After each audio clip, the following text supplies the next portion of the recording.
Assalamualaikum warahmatullahi wabarakatuh. Mata pelajaran ibadah.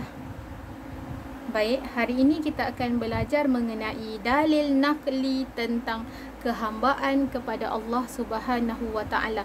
Sebelum ini kita telah belajar apa maksud kehambaan kepada Allah. Jadi hari ini kita lihat dalil tentang kehambaan. Apa maksud dalil nakli? Sekejap lagi Ustazah akan terangkan. Baik, sebelum tu Ustazah nak kamu tengok buku teks yang ada depan buku teks yang ada di depan kamu ataupun skrin berkaitan dalil muka surat 5. Baik. Baca dan fahamkan dialog di bawah. Ini di antara perbualan di antara Ahmad dengan atuk. Seorang cucu dengan atuknya. Baik, Ahmad bertanya atuknya, apakah tugas utama manusia sebagai hamba Allah Subhanahu wa taala?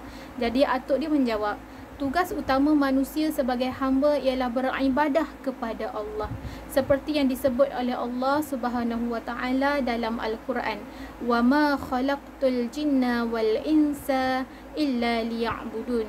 Jadi Ahmad bertanya, apa maksudnya atuk? Atuk menjawab, maksudnya, dan tidak aku jadikan jin dan manusia itu melainkan untuk beribadah.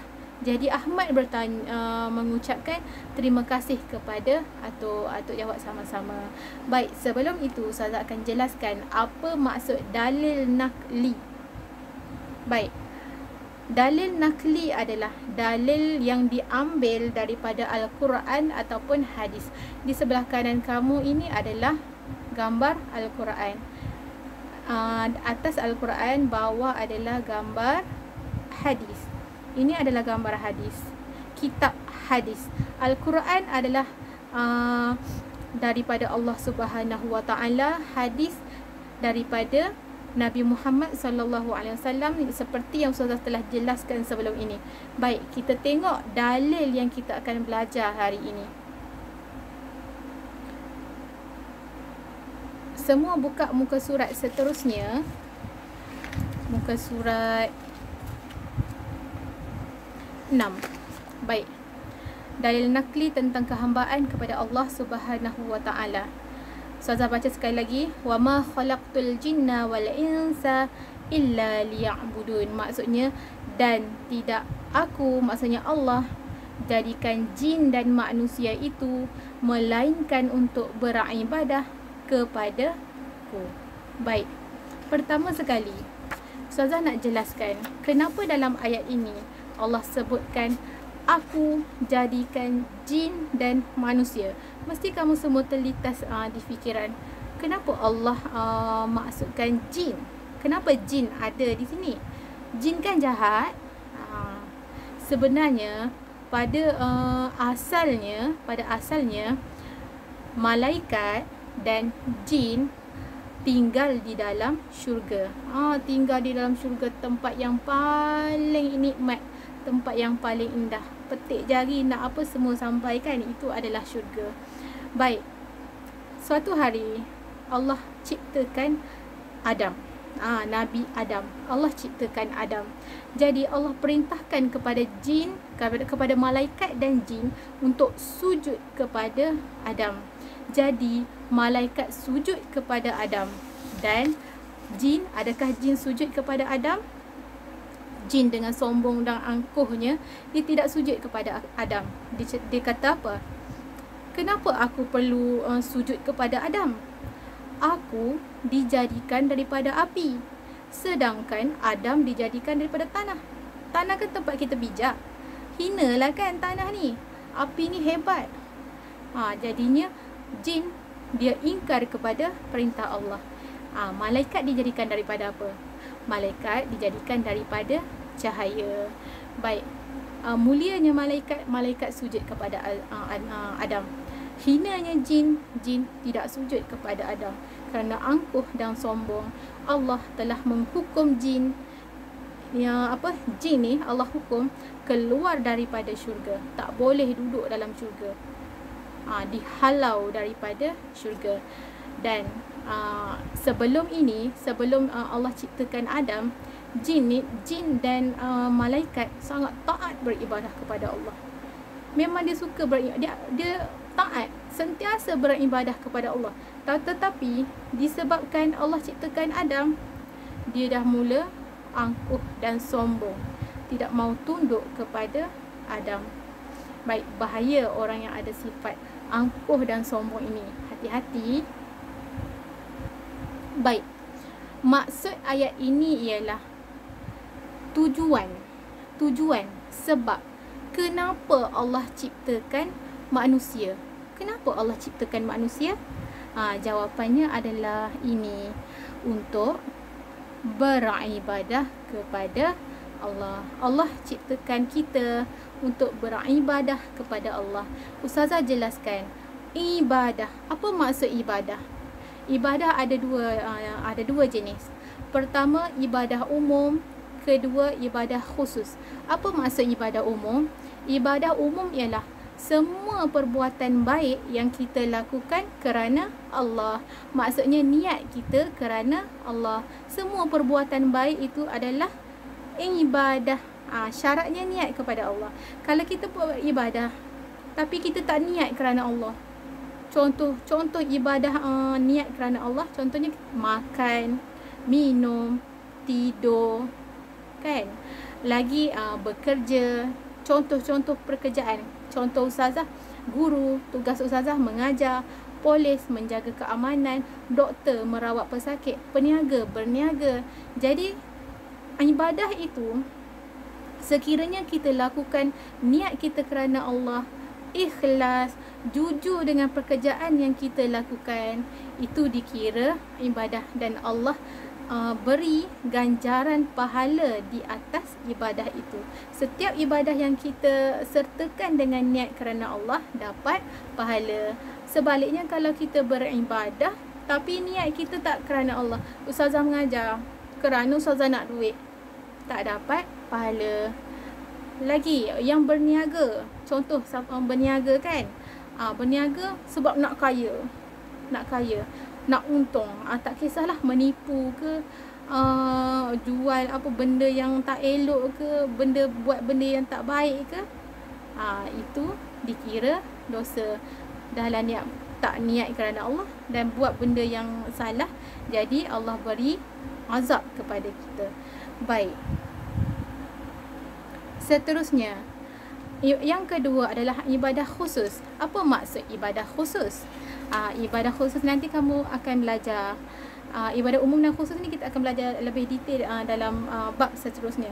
Ustazah jelaskan secara ringkas. Ibadah khusus ialah contohnya apa yang terkandung di dalam rukun Islam. Siapa pernah dengar lagu ni? Apakah rukun Islam yang pertama? Syahadah. Apakah rukun Islam yang kedua? Solat. Ketiga puasa. Keempat bayar zakat. Kelima pergi haji naik pesawat. Syuh. Pernah dengar kan lagu ni dekat tadika? Ini adalah contoh ibadah khusus. Ibadah khusus ni maksudnya ibadah yang disyariatkan dalam Islam, ibadah yang ada hukum di dalam Islam. Contohnya solat, hukum dia wajib. Puasa, hukum dia wajib. Zakat, hukum dia wajib. Ibadah ini adalah dituntut oleh Allah, disuruh oleh Allah. Kalau kita tak buat, apa akan jadi? Dapat dosa. Dan kalau kita beribadah, contohnya kita solat, kita tak niat kepada Allah, samalah, tak dapat apa-apa. Kita solat tak niat, maksudnya tak ada pahala solat kita itu, bahkan dapat kita berhutang dengan Allah, dapat dosa. Baiklah. Baik, apa maksud ibadah yang sebenar? Ibadah yang sebenar ialah apabila sesuatu pekerjaan yang kita lakukan itu macam saya bagi tahu tadi, niat kita kerana Allah. Niat kita kerana Allah. Jujur, ikhlas, amanah. Dan yang paling penting sekali, kita tidak mengabaikan Allah. Kita tidak mengabaikan suruhan Allah. Contohnya ustazah guru, ustazah mengajar, sampai waktu ustazah kena solat. Ataupun sebelum habis waktu ustazah kena solat. Ustazah kena utamakan perintah Allah, sebab perintah Allah juga dikira satu ibadah. Dan sesuatu pekerjaan yang kita buat itu akan dapat hasilnya lah, pahala sekiranya kita beribadah kerana Allah. Baik, Ustazah bagi Ustazah beri dua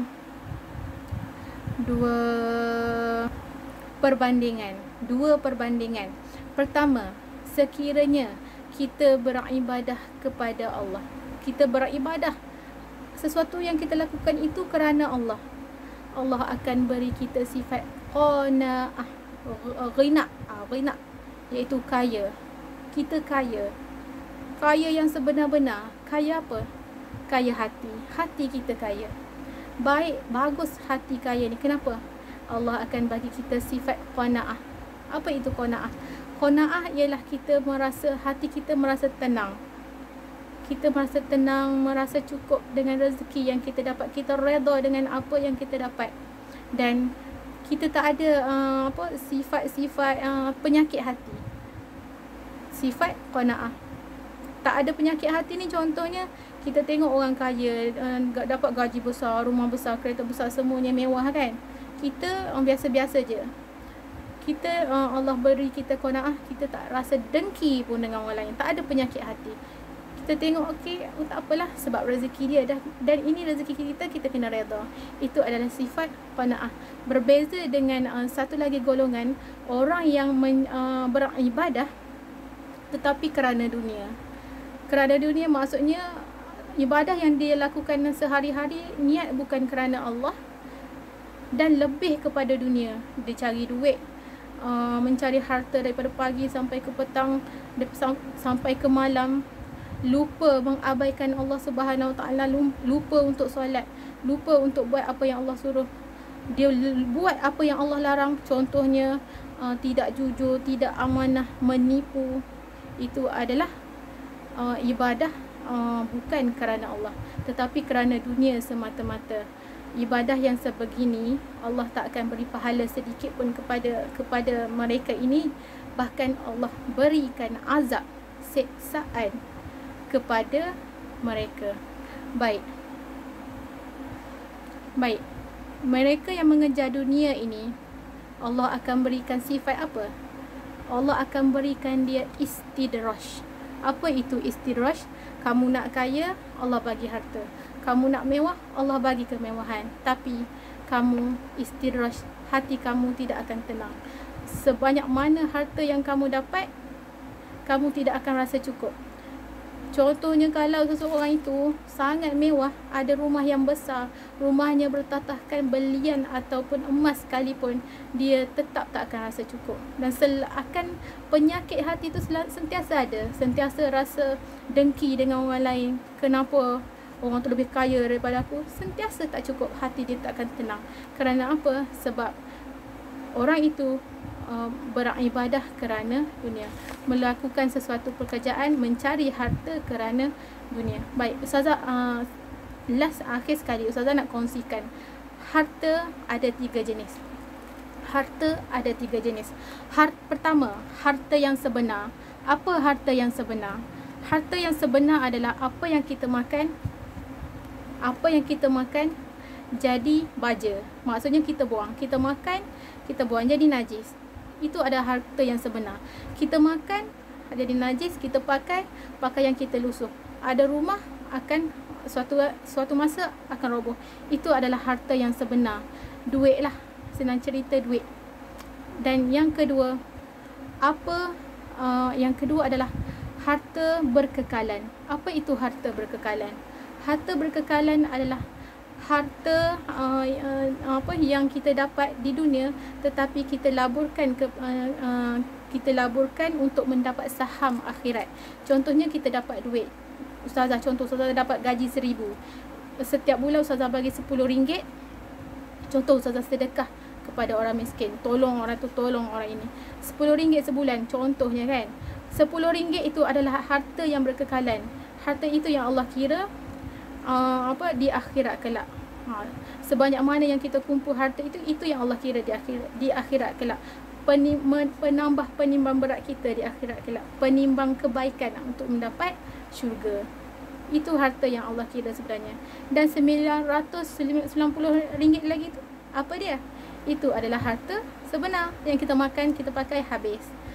Baik. Dan yang terakhir adalah harta peninggalan. Harta yang kita simpan selama ini kan, daripada kita awal kita kerja sampailah kita pencen, duit dalam bank beribu-ribu, itu adalah harta peninggalan. Sebab kita tak guna, kita simpan. Siapa yang dapat? Harta itu dapat kepada anak kita, cucu cicit kita dan keluarga kita lah yang menguruskan harta itu. Tak ada apa-apa pun sebenarnya yang kita dapat. Gaji ribu-riban sebulan pun, kalau kita tak sedekah, tak ada pun harta kita yang sebenar. Yang sebenar adalah harta yang kita infakkan, harta yang kita sedekahkan ke jalan yang betul, niat kerana Allah Subhanahu Wa Taala. Baik, saudara rasa itu sahaja untuk hari ini. Assalamualaikum warahmatullahi wabarakatuh.